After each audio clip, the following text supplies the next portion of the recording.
আমাদের সফলতার পথে একমাত্র আমাদের বাধা হয়ে দাঁড়িয়েছে আমাদের ইগো।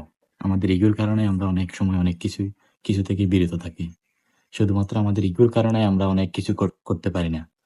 আমরা যখন বিদেশে যাই বা কোনো একটা দেশে যখন আমরা সফর করি, আমরা তখন ইগো থেকে ওইসব বাদ দেখি না।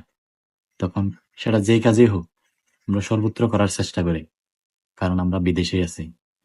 তো আমি একটা জিনিস সবসময় বলতে চাই, যে জিনিসটা আপনি বিদেশে করতেছেন সেই জিনিসটা আপনি দেশে করলে সমস্যা কোথায়? দেশে তো আপনি ভালো কিছু করতে পারবেন।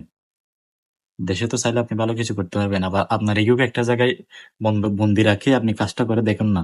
কে কি বলছে, কে কি বলে নাই, সবকিছু একটা জায়গায় রাখেন না।